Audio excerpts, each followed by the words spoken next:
क्या आप जानते हैं कि हमारे भारत में ही एक ऐसी जगह भी है जहां पर जवान दुश्मन की गोलियों से नहीं बल्कि ठंड के कारण देश की रक्षा करते करते शहीद हो जाते हैं। जी हाँ दोस्तों, मैं बात कर रही हूँ भारत के सियाचिन ग्लेशियर की, जो समुद्र तल से 6700 मीटर की ऊंचाई पर स्थित। इस जगह का दिन में तापमान -30 डिग्री व रात में -70 डिग्री तक पहुंच जाता है।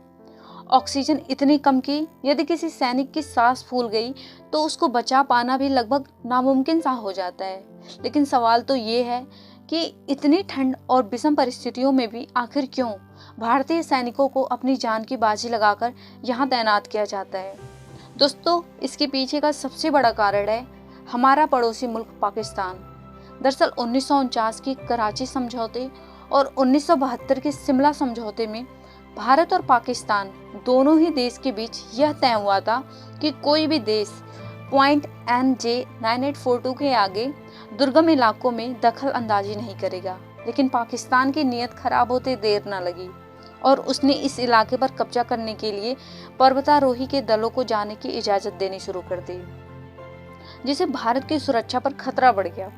दोस्तों, कहा जाता है कि 80 के दशक से ही पाकिस्तान ने सियाचिन पर कब्जा करने की तैयारी शुरू कर दी थी। पाकिस्तान की इस हरकत को देखते हुए भारत ने भी अपने जवानों को सियाचिन जैसी कठोर परिस्थिति में रहने की ट्रेनिंग के लिए अंटार्कटिका भेजना शुरू कर दिया।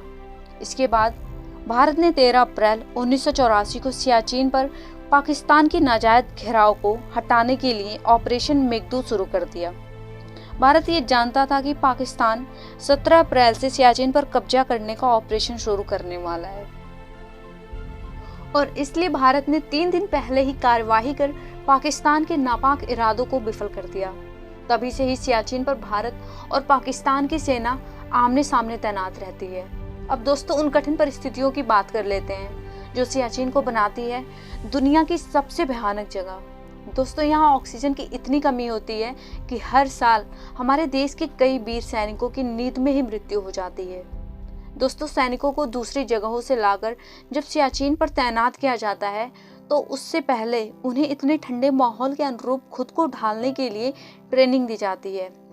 सैनिकों से यह अपेक्षा की जाती है कि वह इन परिस्थितियों में एक सैनिक की तरह नहीं बल्कि एक पर्वतारोही की तरह भी काम लें।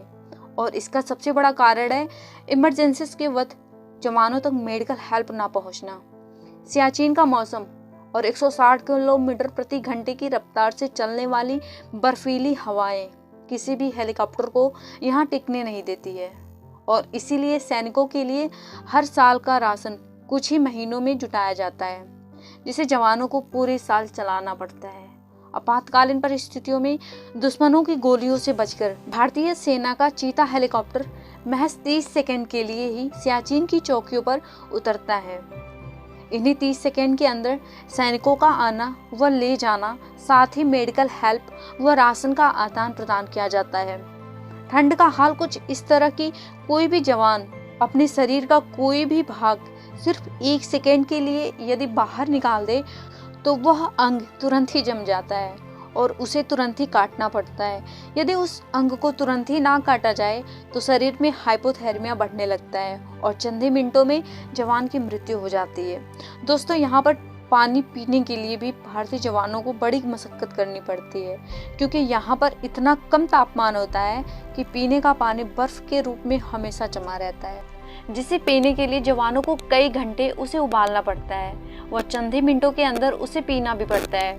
यहाँ पर जवानों को कई कई महीनों तक नहाने, टूथपेस्ट करने और यहाँ तक कि सेब करने की इजाज़त नहीं दी जाती है।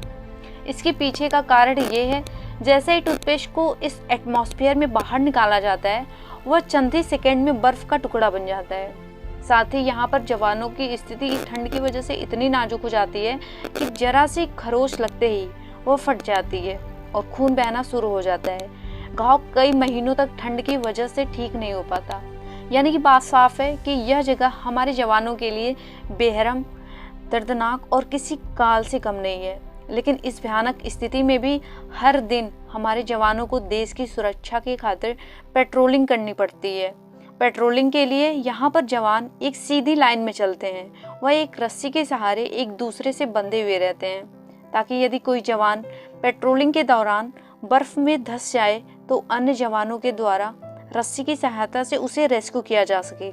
लेकिन इस भयानक वातावरण में रेस्क्यू करना इतना आसान नहीं होता, और यही कारण है कि हर साल सियाचिन में ही हमारे देश के बहुत से जवान वीर गति को प्राप्त हो जाते हैं। लेकिन सवाल तो ये है कि आखिर वो किसके लिए अपनी जान कुर्बान करते हैं। वो अपने वतन और हम लोगों के लिए कुर्बानी देते हैं, ताकि हम निश्चित होकर रातों में ब्लैंकेट ओढ़कर सो सकें।